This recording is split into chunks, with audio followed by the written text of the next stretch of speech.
Merci, Monsieur le Président. Bonne année à tout le monde. La révision de ce règlement 868 était attendue depuis longtemps, tant le règlement actuel, qui n'a jamais été utilisé depuis son adoption, était obsolète et dépourvu de toute effectivité pour lutter contre les pratiques anticoncurrentielles dans le secteur aérien. Donc ce nouveau règlement 868 doit donner à l'Union européenne un instrument anti-dumping et de défense commerciale dissuasif, facilement mobilisable et rapide à mettre en œuvre.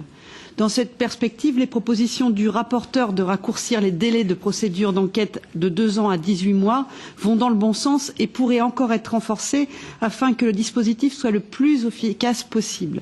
C'est pourquoi il pourrait être envisagé d'introduire la possibilité de prendre des mesures conservatoires pour limiter les effets des pratiques anticoncurrentielles des compagnies qui peuvent essayer de jouer sur la lenteur des procédures, et je rejoins ici M. Wim van de Camp dans son intervention.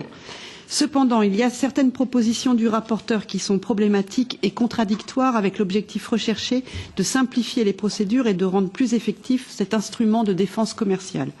Par exemple, la proposition de rajouter des critères liés à l'impact sur la connectivité aérienne d'une région dans les preuves à fournir pour lancer une enquête, ou encore la proposition d'épuiser toutes les procédures possibles des accords bilatéraux avant de lancer une enquête, ou encore la recherche d'une position commune du Conseil avant de lancer une enquête, sont autant de mesures qui visent à limiter la capacité de l'Union européenne à mettre en œuvre ce règlement.